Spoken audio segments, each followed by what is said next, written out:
Compound learning के 21 अप्रैल 2026 के daily current affairs revision matrix में हम इन्हीं डॉट्स को कनेक्ट करेंगे। राइट। एस्पिरेंट्स के लिए सिलेबस का वॉल्यूम रिटेन करना सबसे मुश्किल होता है, इसलिए ये material high retention memory mapping के लिए स्पेशली क्यूरेट किया गया है। बिल्कुल, चाहे यूपीएससी हो, बैंकिंग, एसएससी या रेगुलेटरी एग्जाम्स, ये मटेरियल पूरी तरह से सिलेबस अलाइंड है। आज हम 3 मेन बकेट्स कवर करेंगे, जिसमें पहला है जनरल साइंस मास्टर क्लास, जहां हम पैथोजन मैट्रिसेस को समझेंगे।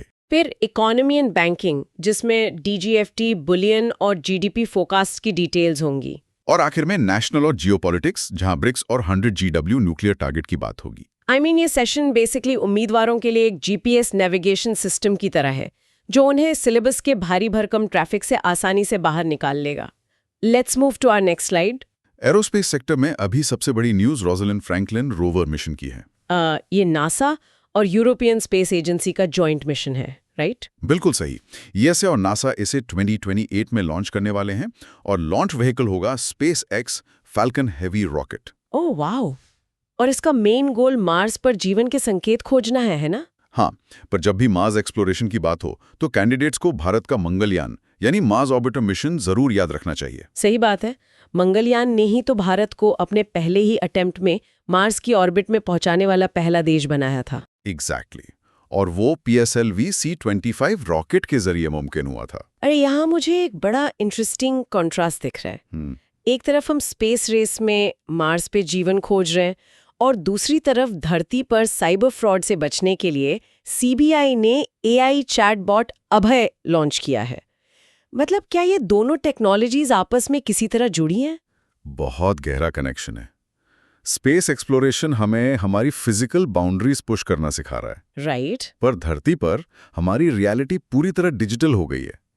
CBI का अभय चैटबॉट उन्हीं डिजिटल स्कैम्स और वल्नरेबिलिटीज को काउंटर करने का मैकेनिज्म है। दोनों ही केसेस में हम सर्वाइवल के लिए नए टूल्स बना रहे हैं। एग्जैक्टली, बस डोमेन बदल गया। Let's move to our next slide. अब मैक्रो स्पेस से माइक्रो लेवल पर आते हैं, जनरल साइंस। बैक्टीरियल डिजीजेस याद रखने के लिए एक बहुत मजेदार मेमोरी शॉर्टकट है, पंडित का ठीक न्यू है। ये न्यूमोनिक डिकोडर कैंडिडेट्स के बहुत काम आता है। P से प्लेग, D से डिफ्थीरिया और T से ट्यूबरक्यूलोसिस। राइट। और फिर वुपिंग कफ, टेटनस, टाइफॉइड। हाँ, साथ ही लेप्रोसी, न्यूमोनिया, कॉलेरा, सिफिलिस और गोनोरिया। चलिए इसकी कुछ स्पेसिफिक डेटा पॉइंट्स देखते हैं। ट्यूबरक्यूलोसिस यानी TB, ये माइकोबैक्टीरियम से होता है और लंग्स पर अटैक करता है। और एग्जाम फोकस के लिए BCG वैक्सीन और रॉबर्ट कोक की डिस्कवरी याद रखनी है। बिल्कुल। और भारत का TB फ्री होने का टारगेट 2025 है। नेक्स्ट है टेटनस। ये क्लोस्ट्रीडियम टेटनी से होता है, जो सीधा नर्वस सिस्टम को टारगेट करता है। इसमें शरीर बो शेप में अकड़ जाता है ना, जिसे लॉकजॉ भी कहते हैं। हाँ, एकदम सही। और इससे बचने के लिए DPT वैक्सीन दी जाती है। फिर आता है टाइफॉइड, जो सैल्मोनेला टाइफी से होता है और इंटेस्टाइन्स पर असर डालता है। इसकी जांच के लिए वाइडाल टेस्ट होता है। राइट। कॉलेरा भी इंटेस्टाइन्स को ही अफेक्ट करता है, विब्रियो कॉलेरे पैथोजन के जरिए। इसका ट्रीटमेंट बहुत बेसिक ORS से होता है। लेप्रेसी, जिसे हैंसन्स डिजीज भी कहते हैं, उसका पैथोजन है माइकोबैक्टीरियम लेप्रे, जो स्किन और नर्वस सिस्टम को डैमेज करता है। एग्जाम के लिए रीसेंट अपडेट ये है कि जॉर्डन को हाल ही में लेप्रेसी फ्री डिक्लेयर किया गया है। ऑसम।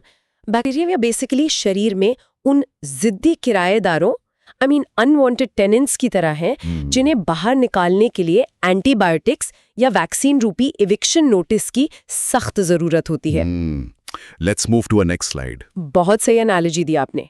और वायरल इन्फेक्शंस वाले अनवांटेड टेनेंट्स को याद रखने के लिए भी हमारे पास एक ट्रिक है। हाँ, उम्मीदवारों के लिए अगली ट्रिक है, रचना हूं में पानी दो। इसे डिकोड करें तो rabies, chicken pox, hepatitis, measles, polio, Nipah, dengue, Zika, AIDS और स्वाइन फ्लू। रेबीज को हाइड्रोफोबिया भी कहते हैं। ये रैब्डो वायरस से होता है, अक्सर कुत्ते या बिल्ली के काटने से। और लुई पास्टियर ने इसकी वैक्सीन खोजी थी।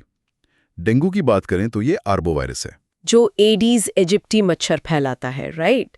इसमें प्लेटलेट्स बहुत तेजी से गिरते हैं। हाँ, और इसे कंट्रोल करने के लिए गंबूसिया फिश का इस्तेमाल होता है, जो मच्छर के लार्वे खा जाती है। पोलियो भी वायरस से ही होता है, पोलियो वायरस। जो दूषित पानी से फैलता है। लेकिन अच्छी बात यह है कि भारत 2014 में पोलियो फ्री हो गया था। इसीलिए 16 मार्च को नेशनल वैक्सीनेशन डे मनाते हैं। एड्स की बात करें तो ये HIV यानी रेट्रोवायरस है, जो बॉडली फ्लूइड्स से फैलता है। एग्जाम्स में अक्सर इसके टेस्ट पूछे जाते हैं, एलिजा टेस्ट और वेस्टर्न ब्लॉट। और कोविड-19 तो सबको याद है, SARS-CoV-2 एयरबोर्न वायरस। हाँ, और भारत बायोटेक की कोवैक्सीन और सीरम इंस्टीट्यूट की कोविशील्ड का नाम यहाँ बहुत क्रूशियल है। मेरा एक सवाल है, वायरस और बैक्टीरिया से निपटने की स्ट्रैटेजीज में इतना फर्क क्यों होता है? I mean vaccines versus hygiene. बहुत सिंपल है। बैक्टीरिया इंडिपेंडेंट लिविंग सेल्स हैं, तो एंटीबायोटिक्स उनकी सेल वॉल को टारगेट करके उन्हें मार सकते हैं। राइट। पर वायरसेस बॉडी के बाहर प्रैक्टिकली डेड होते हैं। वो सेल्स के अंदर घुसकर मल्टीप्लाई करते हैं। इसलिए उन्हें रोकना या वैक्सीन्स के जरिए इम्यून सिस्टम ट्रेन करना ही इकलौता ऑप्शन है। Let's move to next slide. तो ये तो हुई वायरसेस की बात। अब प्रोटोजोअन डिजीजेस पर आते हैं। इसमें सबसे कॉमन है मलेरिया, प्लाज्मोडियम पैरासाइट की वजह से, और फीमेल एनोफिलीज मच्छर इसे कैरी करती है। हमारा टारगेट है इसे 2030 तक खत्म करना, और इसकी दवा क्विनाइन है, जो सिंचोना पेड़ से मिलती है। काला अजार लीशमेनिया पैरासाइट से होता है और सैंड फ्लाई इसका वेक्टर है। और स्लीपिंग सिकनेस का क्या सीन है? वो ट्रिपैनोजोमा से होता है, ट्रीसी फ्लाई के जरिए। केनिया हाल ही में इसे पूरी तरह मुक्त हुआ है। वाओ, फंगल डिजीजेस के लिए भी एक बहुत कैची निमोनिक है, काला दामाद खाए fruit. Right. Black fungus, baldness, asthma, ringworm, scabies और एथलीट्स फुट। ब्लैक फंगस या म्यूकोरमाइकोसिस पर फोकस करना जरूरी है। ये आंखों और रेस्पिरेटरी सिस्टम पर बहुत बुरा अटैक करता है। बिल्कुल। ये सारा मैट्रिक्स देखकर लगता है कि मच्छर और मक्खियां असल में अपराधी हैं ही नहीं, वो तो बस इन परजीवियों सूक्ष्म विलन्स के लिए डिलीवरी बॉय का काम कर रहे हैं। Let's move to our next slide. Delivery boy से याद आया, कुछ बीमारियां बाहर से नहीं, हमारे खुद के जीन्स से आती हैं। आप जेनेटिक डिसऑर्डर्स की बात कर रहे हैं? हाँ, डाउन सिंड्रोम में 21st क्रोमोसोम की ट्राइसोमी हो जाती है। मतलब एक एक्स्ट्रा कॉपी आ जाती है। और पटाउ सिंड्रोम में उसमें 13th क्रोमोसोम की ट्राइसोमी होती है। क्लाइनफेल्टिस सिंड्रोम कैंडिडेट्स को थोड़ा कंफ्यूजिंग लगता है। 44+ XXY, राइट? हाँ, मतलब 47 क्रोमोसोम, ये उन पुरुषों में होता है जिनमें महिला के गुण आ जाते हैं। और टर्नर सिंड्रोम 44+ XO, मतलब 45 क्रोमोसोम महिला जिसमें एक X क्रोमोसोम कम हो। सिकल सेल अनीमिया में तो RBCs का आकार हंसिया या सिकल जैसा हो जाता है ना, जिसे 2047 तक खत्म करने का भारत का लक्ष्य है। पर उम्मीदवारों के लिए इन XXY और XO को बिना रटे याद रखना बहुत मुश्किल है। इसके पीछे कोई आसान लॉजिक है? लॉजिक बहुत सिंपल है। X बढ़ गया तो ऑपोजिट ट्रेट्स आएंगे, और X कम हो गया तो बेसिक ग्रोथ ब्लॉक हो जाएगी। आहा, ये तो बहुत क्लियर है। आप थोड़े हेवी मेटल और एनवायरमेंटल डिजीजेस भी देख लेते हैं। मर्करी से मिनामाटा डिजीज होता है और कैडमियम से इकाई एटाई। एक्सेस नाइट्रेट से ब्लू बेबी सिंड्रोम होता है ना? बिल्कुल। और खदान मजदूरों में कोयले या डस्ट से सिलिकोसिस हो जाता है। Let's move to our next slide. Economy और GDP की बात करें तो मैक्रो इकोनॉमिक बेसलाइन क्या कहती है? SBI रिसर्च के अकॉर्डिंग FY26 का GDP फोकास्ट 7.6% है। और FY27 का क्या अनुमान है? वो 6.8 से 7.1% के बीच रहने का अनुमान है। नंबर्स तो काफी अच्छे हैं, पर रिस्क फैक्टर्स भी होंगे। वेस्ट एशिया कॉन्फ्लिक्ट्स और तेल की कीमतों का दबाव। हाँ, और आर्थिक गतिविधियों पर एल नीनो का प्रभाव भी बहुत बड़ा रिस्क है। एल नीनो को तो आमतौर पर सिर्फ खेती से जुड़कर देखा जाता है। वो पूरी अर्थव्यवस्था और GDP के लिए इतना बड़ा रिस्क कैसे बन जाता है? क्योंकि भारत कंजम्पशन ड्रिवन इकोनॉमी है। एल नीनो से बारिश कम होती है, फसल गिरती है। राइट। फसल गिरने से रूरल इनकम कम होती है, जिससे इंडस्ट्रियल डिमांड धड़ाम से गिरती है। और फूड इन्फ्लेशन भी तो बढ़ता होगा ना? एग्जैक्टली। फूड इन्फ्लेशन बढ़ता है तो RBI रेट्स कम नहीं कर पाता, जिससे कॉर्पोरेट एक्सपेंशन रुक जाता है। मतलब सब कुछ कनेक्टेड है। FDI इनफ्लोज का क्या स्टेटस है? मोसी के अनुसार अप्रैल से दिसंबर FY26 में कुल FDI इक्विटी इनफ्लो $47.87 बिलियन रहा। इसमें टॉप सोर्स देश कौन सा है? सिंगापुर $17.6 बिलियन के साथ। वेट, सिंगापुर की हिस्सेदारी 37% है। ये तो साफ तौर पे टैक्स हेवन से आने वाले फंड्स को दर्शाता है। बिल्कुल सही पकड़ा आपने। Let's move to our next slide. Trade and import की बात करें तो DGFT यानी ministry of commerce and industry ने बुलियन इंपोर्ट्स की लिस्ट अपडेट की है, जो मार्च 2029 तक वैलिड रहेगी, राइट? हाँ, गोल्ड और सिल्वर दोनों इंपोर्ट करने की अनुमति सिर्फ 15 बैंक्स को ही मिली है। इसमें की प्लेयर्स कौन है? SBI, HDFC, ICICI, PNB, BOI, axis और कोटक तो होंगे ही। साथ में industrial and commercial bank of China भी इस लिस्ट में है। और सिर्फ गोल्ड इंपोर्ट के लिए? गोल्ड ओनली इंपोर्ट्स के लिए सिर्फ 2 बैंक्स हैं, यूनियन बैंक ऑफ इंडिया और रशिया का स्बेर बैंक। एग्जाम फोकस से देखें तो भारत दुनिया का दूसरा सबसे बड़ा सोना आयातक है। बिल्कुल। 2025-26 में 24% YOY वृद्धि हुई। $72 बिलियन का सोना और दुगना होकर $1 बिलियन की चांदी इंपोर्ट की गई। ये नंबर सच में मैसिव हैं। DGFT तो किसी एक्सक्लूसिव क्लब के सख्त बाउंसर की तरह लग रहा है, जो तय करता है कि किन बैंक्स को सोने के इंपोर्ट का VIP पास मिलेगा, खासकर चाइनीज और रशियन बैंक्स के संदर्भ में।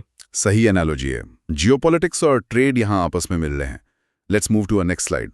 इकोनॉमी में RBI का रोल सबसे इंपॉर्टेंट है। हाँ, RBI ने 2026 से 2031 के लिए अपना इन्फ्लेशन फ्रेमवर्क रिन्यू कर दिया है। सेंट्रल CPI टारगेट 4% ही है ना? राइट, जिसमें +-2% का टॉलरेंस बैंड है। इंश्योरेंस सेक्टर में भी एक बड़ी खबर है। Bharat maritime insurance pool. Union cabinet ने 12,980 करोड़ रुपए के इस सॉवरेन गारंटी पूल को मंजूरी दी है। इससे भारतीय व्यापार के लिए लगातार और सस्ता समुद्री बीमा मिलेगा और विदेशी कंपनियों पर निर्भरता कम होगी। एग्जैक्टली। पर मुझे ये समझ नहीं आ रहा, आम नागरिकों और घरेलू बाजार को इस समुद्री बीमा पूल से क्या फायदा होगा? ये तो सिर्फ बड़े जहाजों का मामला लगता है। दिखता ऐसा ही है, पर जब foreign insurance companies war risk premium बढ़ाती हैं तो इंपोर्ट कॉस्ट बढ़ जाती है। ओह, मतलब सप्लाई चेन कॉस्ट पड़ती है। हाँ, जो आखिर में रिटेल इन्फ्लेशन बनकर आम आदमी की जेब पर असर डालती है। ये पूल उसी कॉस्ट को कंट्रोल करेगा। Make sense. नाबार्ड के सर्वे का क्या अपडेट है? Rural economic conditions and sentiment survey बताता है कि 69.5% ग्रामीण परिवारों को 2026-27 तक अपनी आय बढ़ने की उम्मीद है। लगभग 70% रूरल ऑप्टिमिज्म। ये तो अर्थव्यवस्था के लिए बहुत अच्छा सिग्नल है। Let's move to our next slide. Infrastructure और एनर्जी टारगेट्स पर आते हैं। सेंट्रल इलेक्ट्रिसिटी अथॉरिटी ने नए लक्ष्य घोषित किए हैं। वर्तमान 8.8 GB न्यूक्लियर कैपेसिटी से 100 GB का टारगेट है 2047 तक। हाँ, और इसे सपोर्ट करने के लिए शांति एक्ट लाया गया है, जो प्राइवेट भागीदारी अलाउ करता है। 8.8 GB से सीधे 100 GB का लक्ष्य तो साइकिल से सीधे बुलेट ट्रेन में शिफ्ट होने जैसा है। बिल्कुल, इसीलिए तो प्राइवेट सेक्टर की जरूरत पड़ी। इंफ्रास्ट्रक्चर फाइनेंस में भी डेवलपमेंट्स हैं। वर्ल्ड बैंक ने राजस्थान हाईवे मॉडर्नाइजेशन प्रोजेक्ट के लिए लोन पास किया है। $225 मिलियन का लोन, मतलब 2080 करोड़ रुपए। और बोनस अपडेट ये है कि यूनियन कैबिनेट ने PMGSY 3 यानी ग्रामीण सड़क योजना को मार्च 2028 तक बढ़ा दिया है। इंडस्ट्रियल जेवी की बात करें तो JSW स्टील और पोस्को ग्रुप साथ आए हैं। ओडिशा में 6 MTPA का इंटीग्रेटेड स्टील प्लांट बनाने के लिए, राइट? एग्जैक्टली, ये एक मैसिव जॉइंट वेंचर है। Let's move to our next slide. Governance में टेक्नोलॉजी का रोल बहुत बढ़ रहा है। मीटी ने AIGEG फॉर्म किया है। Artificial intelligence governance and economic group. इसके चेयरपर्सन अश्विनी वैष्णव हैं। वाइस चेयर जितिन प्रसादा हैं और मेंबर कन्वीनर S कृष्णन। इसकी एक एडवाइजरी आर्म भी बनी है, TPEC यानी technology and policy expert committee. और मिनिस्ट्री ऑफ टेक्सटाइल्स का विश्व सूत्रा विजन भी काफी चर्चा में है, जिसे 61st फेमिना मिस इंडिया में लॉन्च किया गया। इसमें 5F विजन है: फार्म, फाइबर, फैक्ट्री, फैशन और फॉरेन। राइट। ये ट्रेडिशनल हैंडलूम एक्सपोर्ट्स को ग्लोबल स्टेज पर ले जाएगा। मुझे एक हैरानी हो रही है, एक ही स्लाइड में हाईटेक AI गवर्नेंस और ट्रेडिशनल हैंडलूम टेक्सटाइल दोनों क्यों हैं? इन दोनों के बीच भविष्य के नजरिए से क्या कनेक्शन है? कनेक्शन पॉलिसी और ग्लोबल विजन का है। AI भविष्य की डिजिटल इकोनॉमी कंट्रोल करेगा और टेक्सटाइल्स हमारी ट्रेडिशनल मैन पावर को ग्लोबली प्रॉफिटेबल बनाएगा। दोनों फ्यूचर के लिए जरूरी हैं। Wow, that's insightful. ओडिशा, वहां अभी काफी कुछ चल रहा है, राइट? हाँ, उनका अप्रोच देखो तो एक डुअल फोकस दिख रहा है। एक तरफ मरीन कंजर्वेशन है और दूसरी तरफ डीप टेक। सबसे पहले मरीन स्पेशल प्लान यानी MSP की बात करते हैं। अच्छा, MSP? हाँ, उड़ीसा इंडिया का पहला स्टेट बन गया है जिसने Indo Norway integrated ocean management initiative के फेज 2 के अंडर MSP को अडॉप्ट किया है। वेट, पहला स्टेट, ये एक बहुत इंपॉर्टेंट फैक्ट है। बिल्कुल, और इसके लिए उन्होंने NCCR यानी national centre for coastal research के साथ एक MOU भी साइन किया है। मतलब ये बेसिकली एक स्मार्ट सिटी के मास्टर प्लान की तरह हो गया ना, जैसे शहर की प्लानिंग होती है कमर्शियल और रेजिडेंशियल एरियाज की। हाँ, वही सेम लॉजिक है यहाँ पर कोस्टल डेवलपमेंट के लिए।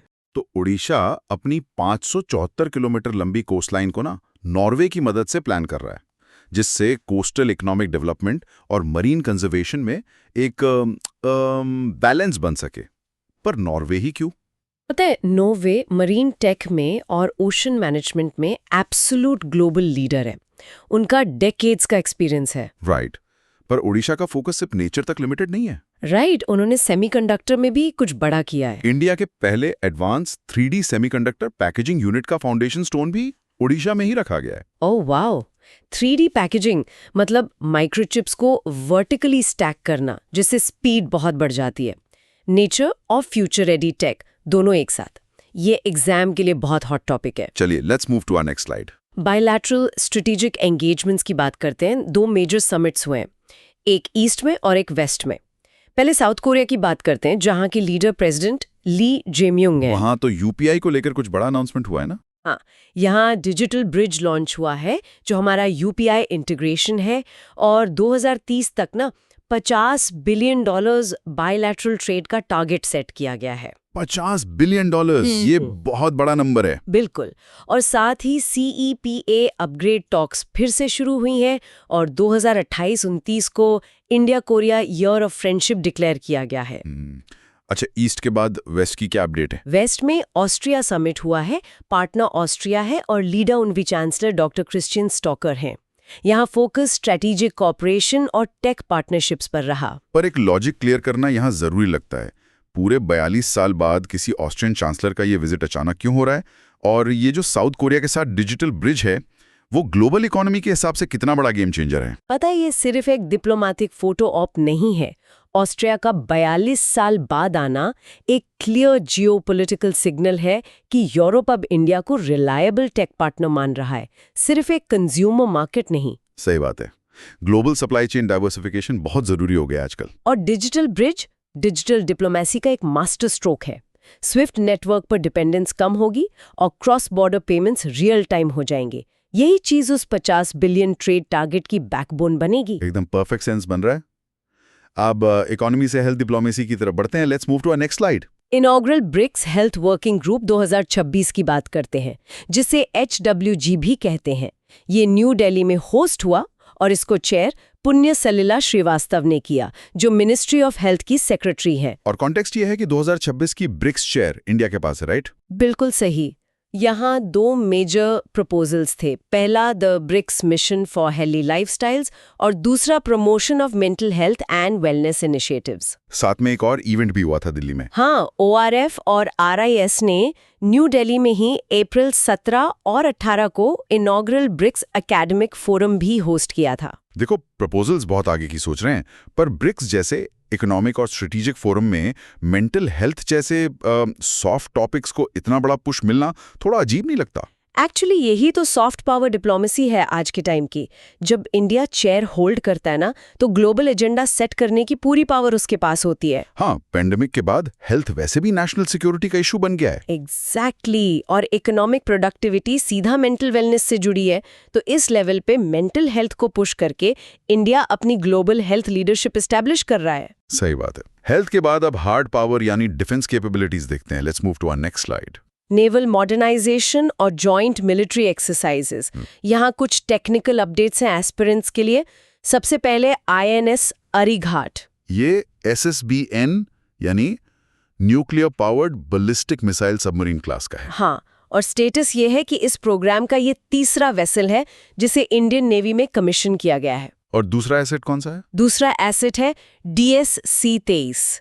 ये डाइविंग सपोर्ट क्राफ्ट क्लास का है और 5 क्राफ्ट प्रोजेक्ट का चौथा शिप है, जिसे कोलकाता के टीटागढ़ में लॉन्च किया गया। इनके अलावा कोई जॉइंट एक्सरसाइज भी हुई है हाल ही में? बिल्कुल, डस्ट लेक 2026 हुई है, ये इंडिया और उज़्बेकिस्तान के बीच की 7th एडिशन एक्सरसाइज है जो काउंटर टेररिज्म और जॉइंट ऑपरेशंस पर फोकस्ड है। यहाँ एक डिस्टिंक्शन समझना बहुत जरूरी है। INS अरिघाट एक न्यूक्लियर डिटरेंट है, मतलब बचाओ और दुश्मन को अटैक करने से रोकने के लिए। राइट। और जो DSC-23 है वो एक अंडर वाटर सपोर्ट टूल है डाइवर्स और रिपेयर्स के लिए। हाँ, दोनों का पर्पस एकदम अलग है, पर दोनों आत्मनिर्भर भारत के सॉलिड एग्जाम्पल्स हैं। इससे हमारी मैरीटाइम सिक्योरिटी बहुत स्ट्रांग होती है। वर्ल्ड ऑर्डर में और भी ग्लोबल डिफेंस शिफ्ट्स हो रहे हैं। चलिए let's move to our next slide. Global defence alignments की बात करें तो नॉर्थ कोरिया से शुरू करते हैं। उन्होंने शॉर्ट रेंज बैलिस्टिक मिसाइल्स यानी SRBMs फायर की हैं जो लगभग 140 किलोमीटर ट्रैवल की। ये तो तब हो रहा है जब IAEA उनको serious progress in nuclear production के लिए वार्न कर रहा था। सही कहा। और उधर ऑस्ट्रेलिया और जापान ने रॉयल ऑस्ट्रेलियन नेवी के एडवांस्ड स्टेल्थ वॉरशिप्स के लिए $7 बिलियन का डिफेंस एग्रीमेंट साइन किया है। $7 बिलियन काफी बड़ा नंबर है। बहुत बड़ा। और साथ ही जापान ने एक हिस्टोरिक शिफ्ट लिया है। उन्होंने लीथल वेपन्स एक्सपोर्ट करने पर लगा अपना लॉन्ग स्टैंडिंग बैन हटा दिया है। वेट, सच में बैन हटा दिया? हाँ। और यूरोप में फ्रांस और ग्रीस ने मैक्रों की विजिट में अपना सिक्योरिटी पैक्ट एडिशनल 5 साल के लिए रिन्यू कर लिया है। और इंडिया के पर्सपेक्टिव से भी एक बड़ी अपडेट है। CDS जनरल अनिल चौहान अपनी 3 दिन की लंदन विजिट पर गए। किसी भी इंडियन CDS की ये ऐसी पहली विजिट है। बिल्कुल। अब आप जापान के इस बैन हटाने वाले स्टेप को कैसे देखते हैं? पता है, जापान का कॉन्स्टिट्यूशन हमेशा से पैसिफिस्ट रहा है, यानी शांतिवादी। लीथल वेपन से बैन हटाना सिर्फ नॉर्थ कोरिया की वजह से है या कुछ और बात है? देखो, पूरा इंडो पैसिफिक रीजन एक मैसिव पावर रिस्ट्रक्चर फेस कर रहा है। चाइना का एक्सपेंशन और नॉर्थ कोरिया का अग्रेशन जापान को अपना डिफेंसिव पोस्चर रीडिजाइन करने पर मजबूर कर रहा है। तो ये जो ऑस्ट्रेलिया के साथ डील है और बैन हटाना है, ये सब कनेक्टेड है। एक यूनाइटेड सिक्योरिटी फ्रेमवर्क बन रहा है वहां पे। एकदम सही। चलिए जियोपॉलिटिक्स से थोड़ा स्पोर्ट्स की तरफ बढ़ते हैं। Let's move to our next slide. Global awards, tournaments और एंटी डोपिंग अलर्ट्स। इसमें 70% पॉजिटिव न्यूज़ है और 30% एक अलार्मिंग अलर्ट है। पहले पॉजिटिव वाली कवर करते हैं। लॉरियस अवार्ड्स में कार्लोस अल्कराज बने हैं स्पोर्ट्समैन ऑफ द ईयर और आरियाना सबलेंका बनी है sports woman of the year. और क्रिकेट में ICC women's T20I challenge launch हुआ है किगाली, रवांडा में। हाँ, ये इनॉग्रल 5 नेशन वाली ट्रॉफी है जो गहांगा क्रिकेट स्टेडियम के 2 एडजॉइनिंग ग्राउंड्स में होगी, अप्रैल 19 से मई 2 तक। और हमारी स्मृति मंधाना अब इंडिया की हाईएस्ट रन स्कोरर बन गई हैं T20Is में। साथ ही चेस में अरण्यक घोष इंडिया के 95वें ग्रैंड मास्टर बने हैं। ये सब सुन के बहुत अच्छा लगता है, पर वो 30% नेगेटिव न्यूज़ क्या है? वर्ल्ड एथलेटिक्स इंटीग्रिटी यूनिट ने इंडिया को एथलेटिक्स में डोपिंग के लिए extremely high risk country flag किया है। एक तरफ स्मृति और अरण्यक जैसे सितारे चमक रहे हैं और दूसरी तरफ डोपिंग का ये टैग। सोचो, एग्जामिनर इस गवर्नेंस अलर्ट को स्टेटमेंट बेस्ड क्वेश्चन में कैसे यूज करेगा? एग्जामिनर एग्जाम्स में किसी स्पेसिफिक एथलीट का नाम नहीं पूछेगा डोपिंग के लिए। वो इसको गवर्निंग बॉडी से जोड़ देगा, जैसे वाडा यानी वर्ल्ड एंटी डोपिंग एजेंसी और इंडिया के नाडा के रूल्स क्या हैं। सही पॉइंट है। गवर्नेंस और कंप्लायंस बहुत मैटर करते हैं आजकल, और अपॉइंटमेंट्स में भी ये चीज वैलिड है। तो let's move to our next slide. Leadership changes, awards और ट्रिब्यूट्स वाले सेक्शन में 4 मेजर नाम हैं। पहले हैं डॉक्टर CH श्रीनिवास राव, जिन्हें 9th professor MS Swaminathan award दिया गया है। इनको क्लाइमेट रेजिलिएंट फार्मिंग और नेचुरल रिसोर्स मैनेजमेंट के लिए रिकॉग्नाइज किया गया, राइट? बिल्कुल। दूसरा नाम है राकेश भनोटका, जिन्हें कॉम्पिटिशन कमीशन ऑफ इंडिया यानी CCI का एक्टिंग डायरेक्टर जनरल अपॉइंट किया गया है। कॉन्टेक्स्ट ये है कि वो इसकी इन्वेस्टिगेटिव आर्म को लीड करेंगे। राइट। और तीसरा अपॉइंटमेंट है दिनेश त्रिवेदी का as high commissioner of India to Bangladesh.